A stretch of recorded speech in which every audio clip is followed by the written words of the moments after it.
Hello students, मैं अंजलि पयाल स्वागत करती हूँ आपका आईसीटी वर्चुअल क्लासरूम देहरादून से। कैसे हैं आप सब लोग? उम्मीद करती हूँ आप सब लोग अच्छे होंगे और अपनी लाइफ में बहुत बेहतर कुछ कर रहे होंगे। आज हम बात कर रहे हैं क्लास 10th के साइंस की, और जैसा कि आप लोग जानते हैं थर्ड चैप्टर यहाँ पर चल रहा है, मेटल्स एंड नॉन मेटल्स।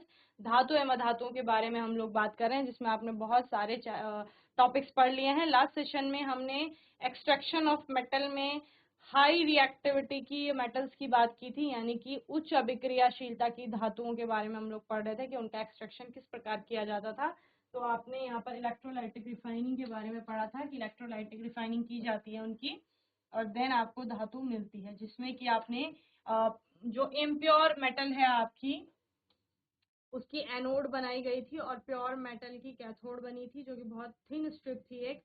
और जब उसमें इलेक्ट्रिक करंट पास कराया जाता है तो इलेक्ट्रिक करंट को पास कराने से आपका होता क्या है कि जो एनोड है उससे आपका जो धातु इम्प्योर स्टेट में है वो विद्युत अपघट्य में आपका आ जाती है, और देन जो धातु है आपका वो कैथोड की ओर जाएगी, प्योर जो मेटल है, और जो उसमें अशुद्धि है वो या तो डिसॉल्व हो जाएगी आपका वैद्युत अपघट्य में, या फिर एनोड के नीचे एनोड पंख के फॉर्म में, एनोड मर्ड भी जिसे कहते हैं उसकी फॉर्म में पाई जाती है। तो ये इलेक्ट्रोलाइटिक रिफाइनिंग के बारे में आपने पूरा पढ़ लिया था यहाँ पर। चलिए, अब धातुएं जो होती हैं वो क्या करती हैं, अपने आसपास के एनवायरनमेंट से रिएक्ट करती हैं, ठीक है ना। ये बेसिक चीजें हैं जो हमें देखने को मिलती है। जैसे आपने कभी देखा होगा, चांदी देखा होगा सबने, चांदी की चीजें समय के साथ आने साथ साथ काली पड़ने लगती है। या लोहा देखा होगा आपने, लोहे पर जंग लग जाता है।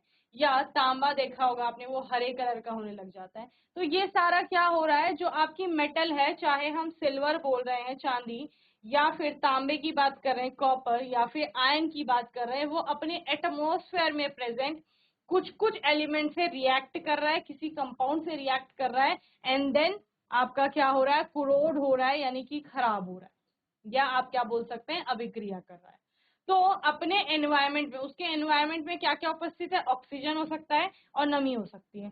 तो कोई भी धातु ऑक्सीजन से और नमी के कांटेक्ट में आके उनसे अभिक्रिया करके संक्षारित हो जाती है, यानी कि उसकी जो ऊपरी सतह है वो क्या होने लगती है, कोरोड होने लगती है, या उस पर एक प्रकार की अन्य कोई रंग की परत आने लगती है, जो कि एक नया पदार्थ होता है, और इसी को संक्षारण कहा जाता है। तो नम वायु के संपर्क में आने पर, नम का मतलब क्या है, H2O, और वायु का मतलब है ऑक्सीजन, ठीक है ना। तो नम वायु के कांटेक्ट में, यानी ऑक्सीजन और वाटर के कांटेक्ट में आने पर जो सतह होगी धातु की, उसका क्या हो जाएगा, क्षरण हो जाएगा, यानी कि वो खराब होने लगेगी। ओके,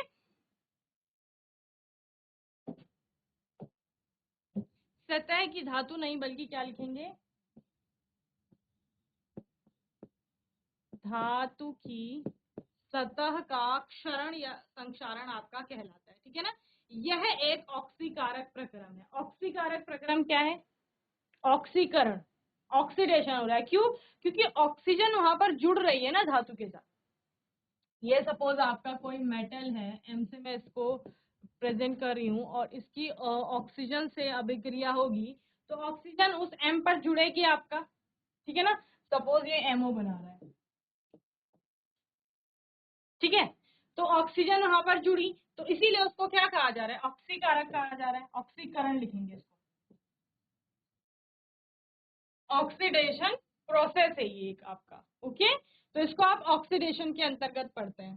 सो उदाहरण क्या क्या है, लोहे पर जंग लगना, ठीक है ना, लोहे पर जंग लगता है। चांदी का बदरंग हो जाना, जैसा उसका कलर है, सिल्वर कलर भी आप जिसको बोल रहे हैं, वो वैसा नहीं रहता है। वो अगर ज्वेलरी है सपोज कोई सिल्वर की, या बर्तन होते हैं चांदी के, तो वो बहुत समय तक अगर एनवायरनमेंट में खुले में रखे हुए हैं, जहां मॉइस्चर भी उनके कांटेक्ट में आ रहा है और वो एयर के कांटेक्ट यानी ऑक्सीजन के कांटेक्ट में भी आ रहे हैं, तो धीरे धीरे उनका कलर वैसा नहीं रहता। जो शाइन उनकी उस दिन थी जब आप उसको खरीद कर लाए थे, वैसी शाइन नहीं रहेगी, या जब तक आपने यूज नहीं किया उसको तब तक उसमें बहुत अच्छी चमक रहती है। जैसे ही आप यूज कर रहे हैं उसको, वो नमी के संपर्क में भी आ रहा है, ऑक्सीजन के संपर्क में भी आ रहा है, तो वो धीरे धीरे उसका जो वो शाइन थी वो कम हो जाएगी। तो वो किसकी वजह से हो रहा है, क्योंकि उसकी सतह क्षयित हो रही है, अपक्षयित हो रही है आप बोल सकते हैं, या उसका क्या हो रहा है, क्षरण हो रहा है। ओके, तांबे तथा कांसा पर हरी परत का निर्माण आदि संक्षारण के ही क्या है, ये एग्जाम्पल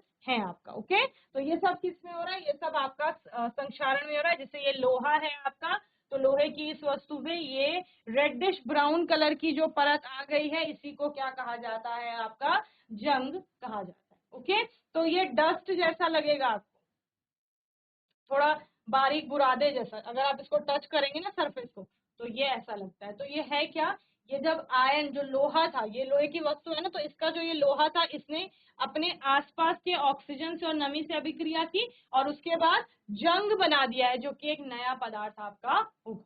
ओके, चलिए नोट करिए।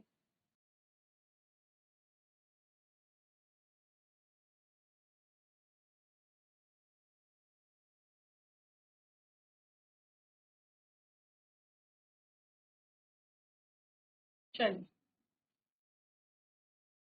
तो संक्षारण की रोकथाम कैसे कैसे की जाती है, पेंट करके की जाती है, तेल या ग्रीस लगाकर की जाती है, यशद लेपन जिसको गैल्वेनाइजेशन कहा जाता है, क्रोमियम लेपन कहा जाता है, और एनोडीकरण या मिश्र धातु बनाकर लोहे को जंग से लगने से बचाया जा सकता है। कुछ विधियों का निर्माण यहाँ पर किया गया है, जिससे यशद लेपन यानी गैल्वेनाइजेशन आपका होता है।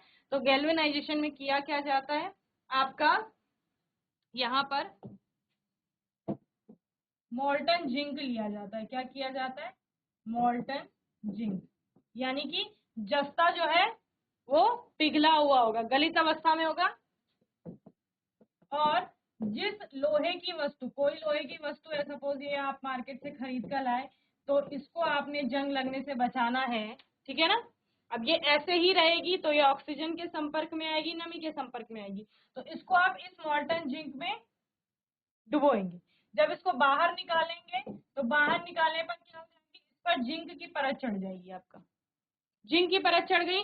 अब ऑक्सीजन जो है वो जिंक से अभिक्रिया करेगी, H2O जो है वो जिंक से अभिक्रिया करेगी, यानी दोनों जिंक पर टकराएंगे आपका। तो लोहे पर नहीं टकराएंगे तो लोहे पर जंग नहीं लगेगा, जिंक से टकराएंगे, जिंक ऑक्साइड बना देंगे। एक और आपकी परत, ये तो जिंक की परत हो गई जेड एंड रेड वाली, और इसके बाहर एक और ये परत आ जाएगी जो कि किसकी होगी, जिंक ऑक्साइड की होगी, और ये अंदर क्या है, ये आपका Fe है, यानी कि आय। तो लोहे पर जंग लगने से आपने बचा लिया, किससे, यशद लेपन से। क्या किया गया, पिघला हुआ जिंक लिया गया, उसमें ये लोहे की वस्तु है, इसको डिप करेंगे, बाहर निकालेंगे तो इसमें जिंक की परत आ जाएगी, ठीक है, जिंक की परत आ गई। अब लोहा आपका सेफ हो गया अंदर। तो इस तरह से लोहे पर जंग लगने से बचाया जा सकता है। तो लोहे एवं इस्पात की वस्तुओं पर जस्ते की पतली परत चढ़ाने की प्रक्रिया को ही क्या कहते हैं, आपका यशद लेपन कहते हैं।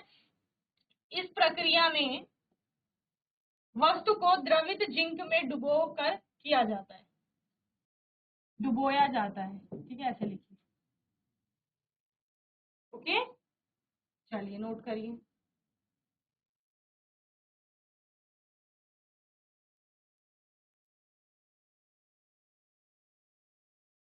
चलिए, नेक्स्ट है धातुओं को मिश्र धातु में बदलना। धातु के गुणों में सुधार की विधि है, जिसमें दो या दो से अधिक धातुओं को या फिर किसी अधातु को उसमें मिलाया जाता है। जैसे पीतल में तांबा और कॉपर आपका मिला हुआ होता है, यानी अगर कॉपर में उन्हें और अच्छे से उसके प्रॉपर्टीज में चेंज लाने हैं तो कॉपर के साथ आपका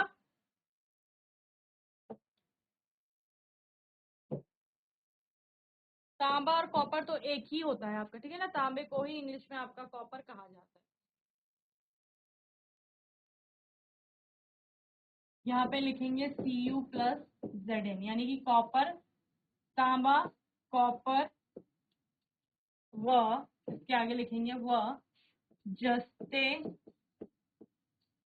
के मिश्रण से बनता है, ठीक है। पीतल जो है तांबा यानी कि कॉपर जिसे कह रहे हैं, जस्ते के साथ जो उसका मिश्रण है तांबे या फिर कॉपर का, उससे बनता है। तांबा और कॉपर एक ही को कहा जा रहा है बेसिकली। ओके, रंगाई करके धातु की सतह को, रंगाई यानी पेंट, पेंट से, अम्ल अवरोधक रंग से रंगाई करके धातु वायु या किसी विलयन के प्रभाव से बच जाती है। कोई वस्तु है उस पर पेंट लगा देते हैं ना, तो उससे भी उसका संक्षारण रुक जाता है। ये देखिए, जब ग्रीस या तेल को लोहे की वस्तु की सतह पर लगा देते हैं तो नमी इसके संपर्क में नहीं आती है। तो यानी कि अगर आप ऑक्सीजन और H2O में से किसी एक का भी संपर्क तोड़ देंगे तो आपका संक्षारण नहीं होगा। तो उन्होंने कहा कि नमी क्या होता है, देखो अभी आपने कभी देखा होगा तेल लगी हुई है उसमें पानी डाल दो तो फिर वो सतह पानी को एब्जॉर्ब नहीं करती है। तो अगर कोई वस्तु है जैसे ये है, इसमें मैंने तेल लगा दिया, तो अगर इसमें पानी डालेंगे तो पानी इस पर अब अफेक्ट नहीं करेगा। तो वही बोल रहे हैं, जब ग्रीस या तेल को लोहे की वस्तु की सतह पर लगा देते हैं तो नमी इसके संपर्क में नहीं आ पाएगी, वस्तु के संपर्क में नमी नहीं आ पाएगी, जिससे वह जंग से सुरक्षित हो जाती है या संक्षारित नहीं होती। जंग हम सिर्फ लोहे के केस में यूज करेंगे, अदरवाइज हम संक्षारण वर्ड का यूज करेंगे। ओके, उदाहरण लोहे के पुर्जे तथा मशीनों को ग्रीस से पोत देते हैं। लोहे को अनेक धातु के साथ मिलाकर विभिन्न मिश्र धातुएं भी बनाई जाती है, जैसे स्टील हो गया। तो स्टील क्या है, लोहे से बनी हुई मिश्र धातु है, जिसमें लोहा, कार्बन, निकेल, क्रोमियम, बहुत सारी धातुओं को अलग अलग तरह से मिक्स करके आपका मिश्र धातु बनाई जाती है। ठीक है ना, तो ग्रीसिंग की जाती है। ग्रीसिंग या ऑयलिंग भी किससे किया जा रहा है, संक्षारण से रोकने के लिए। ओके, अब मिश्र धातुएं क्या है, मिश्र धातुएं आपने पहले भी पढ़ा है। मिश्र धातुएं होती हैं दो या दो से अधिक जो धातु और अधातु को मिला करके एक नया प्रकार का की धातु बनी है, उसको मिश्र धातु कहा जा रहा है। दो या दो से अधिक धातुओं के समांगी मिश्रण को, विलयन है ये एक प्रकार का, ठीक है ना, इसको मिश्र धातु कहा जा रहा है। मिश्र धातु को बनाने के लिए पहले मूल धातु को गलित अवस्था में लाया जाता है, इसके बाद दूसरे तत्वों को एक निश्चित अनुपात में इसमें मिलाया जाता है।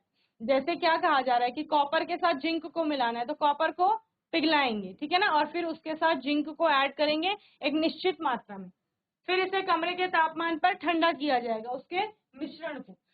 यदि मिश्र धातु में कोई एक धातु पारद है तो मिश्र धातु को अमलगम कहते हैं। ठीक है ना,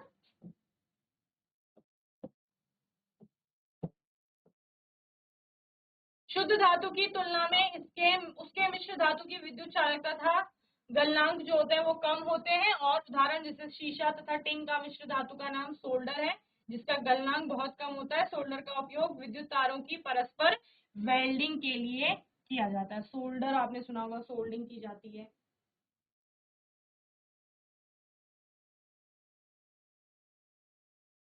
चलिए, तो क्या क्या समझ में आया संक्षारण में, बोलो।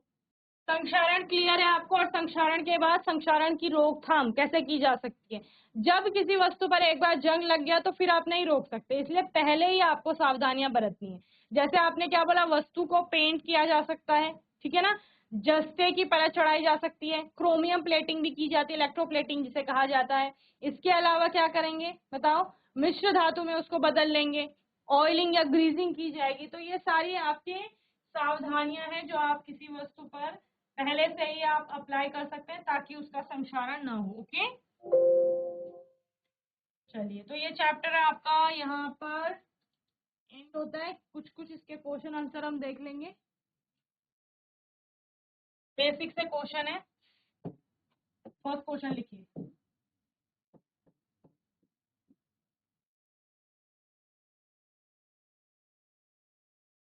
Give an example of metal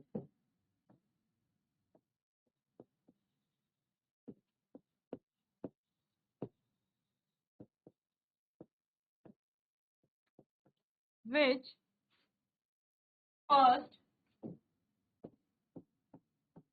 is a liquid at room temperature। चलो बताओ, ऐसी धातु का उदाहरण दो जो कमरे के तापमान पर द्रव अवस्था में है। सेकंड लिखो, पढ़ा है आपने सब जब उसकी फिजिकल प्रॉपर्टीज पढ़ रहे थे। which can be cut or which can be easily cut using knife or by knife or with knife। ऐसी धातु जिसको आसानी से चाकू की मदद से काटा जा सकता है, बताओ कौन सी होती है। नेक्स्ट लिखो, which is the best conductor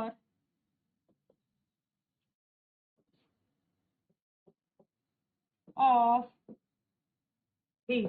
Okay, and last one is, which is the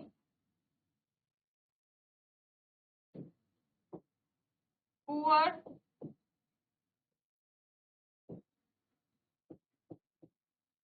conductor, poor conductor of heat. ठीक है, चलो बताओ। First is a liquid at room temperature. कौन सी धातु है जो कमरे के तापमान पर यानी सामान्य ताप पर द्रव अवस्था में मिलती है? तो मरकरी मिलता है आपका, पारा जिसे आप लोग कहते हैं। ओके,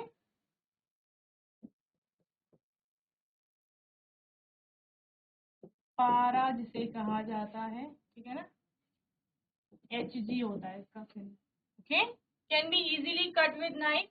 चाकू की मदद से सोडियम या पोटेशियम जैसी धातुओं को आपका काटा जा सकता है।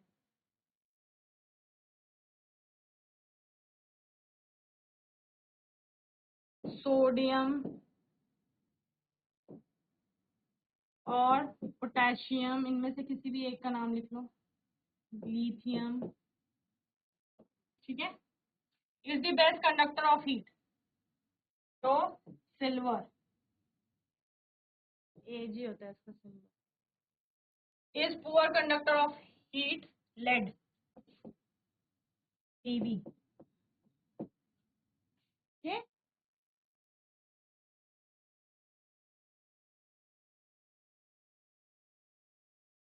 मैं आपको बता रही हूँ, ये वाली जो एक स्लाइड में ये है ना, इसमें से आपका क्वेश्चन आता ही आता है 1 नंबर का।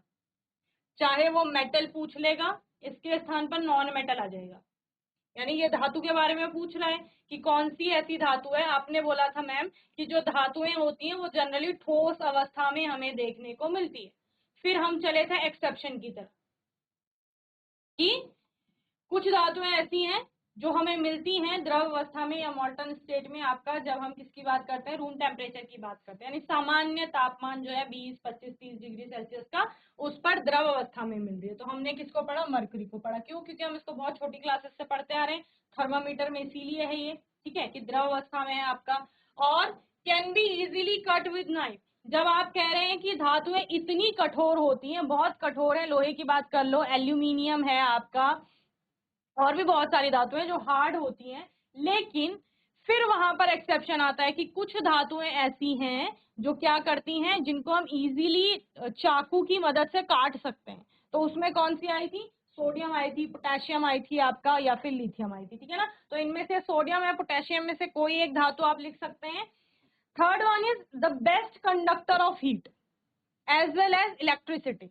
यानी ऊष्मा और विद्युत की सबसे अच्छी चालक कौन सी धातु होती है? तो वो होती है सिल्वर यानी कि चांदी। ओके, इसमें ऊष्मा यानी कि ये बहुत जल्दी गर्म हो जाएगा आपका। Okay, then is poor conductor of heat. अब बोल रहे हैं कि ऊष्मा के तो सभी अच्छे चालक होते हैं, कुछ बहुत अच्छे होते हैं, लेकिन कुछ कुछ थोड़ा कैसे होते हैं, पुअर भी होते हैं। यानी कि आप क्या बोल सकते हैं, इतने अच्छे चालक नहीं है जितना कि आपका सिल्वर है। तो उसमें आता है लेड का एग्जाम। ओके, चलिए करिए, नोट करिए जल्दी से।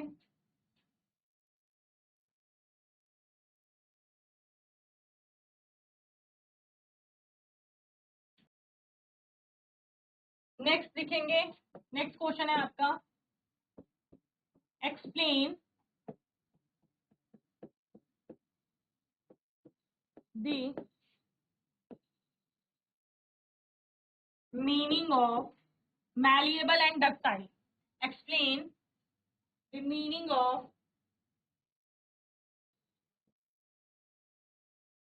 malleable and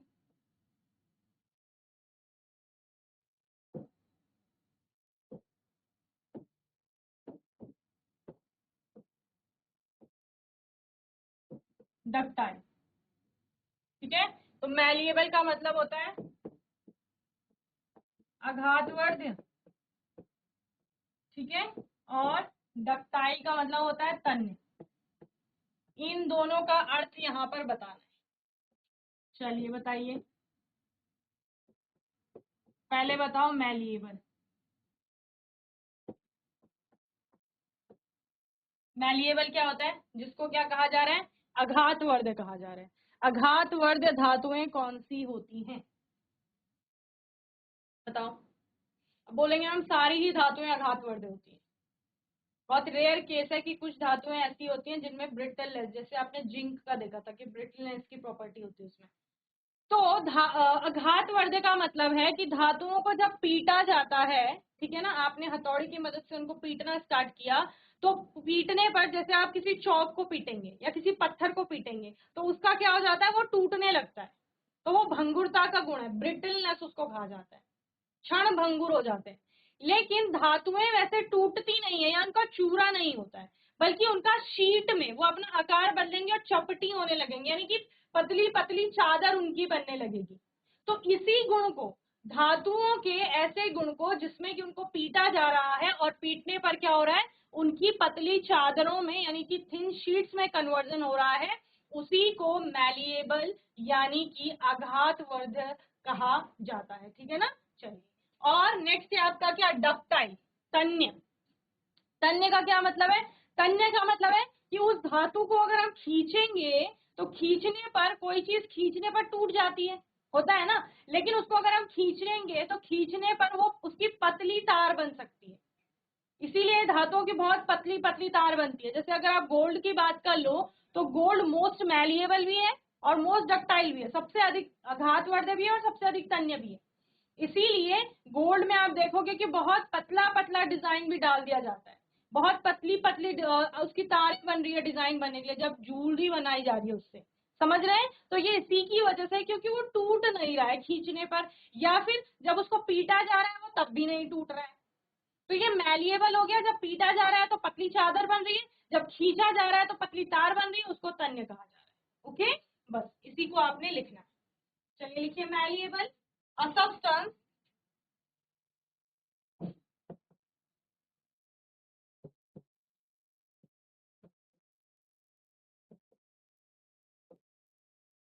a substance that can be beaten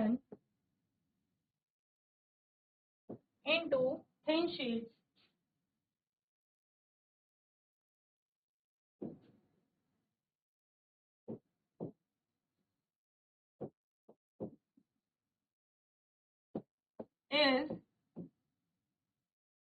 is said to be malleable. Okay, a substance that can be beaten into thin sheets is said to be malleable. Okay,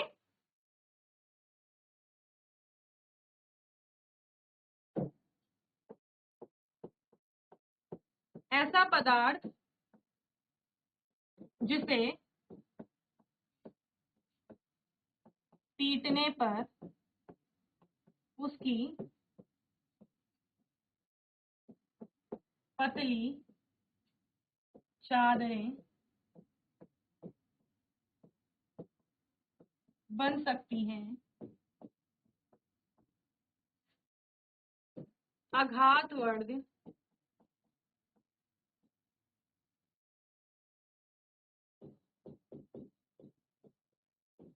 कहलाता है। Okay,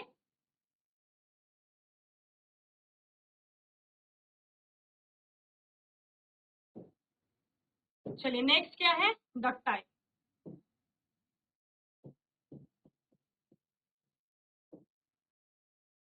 A substance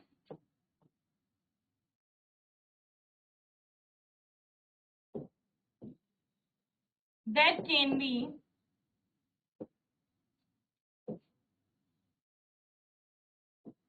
drawn into wires, वो आपका क्या होगा, ductile होगा। Okay, that can be drawn into wires is called ductile. Okay, लिखिए, ऐसा पदार्थ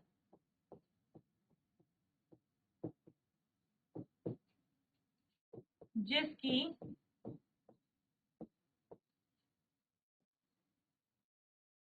पतली तारें बनाई जा सकती हैं, तन्य कहलाता है। ओके, चलो एग्जाम्पल लिख लो। आयरन है, ठीक है, कॉपर है, एल्यूमिनियम है, यहाँ पर भी लिख लो, कॉपर हो गया, एल्यूमिनियम हो गया, सिल्वर हो गया आपका, और गोल्ड हो गया, यहाँ पर भी आ जाएगा गोल्ड। और भी बहुत सारी धातुएं होती है ना। ओके, चलिए, तो आज के सेशन में हमने संक्षारण पर बात की। संक्षारण आपका क्या होता है और संक्षारण से बचाने के क्या क्या उपाय हैं वो हमने देखे। साथ ही हमने चैप्टर के क्वेश्चन आंसर यहाँ पर स्टार्ट किए हैं। कोई भी डाउट होता है, कोई भी क्वेश्चन होता है, आने वाले सेशन में आप लोग पूछ लेंगे, और आने वाले सेशन में कुछ और क्वेश्चंस के आंसर्स हम यहाँ पर देखेंगे। और तब तक के लिए आईसीटी वर्चुअल क्लासरूम से जुड़ने के लिए धन्यवाद।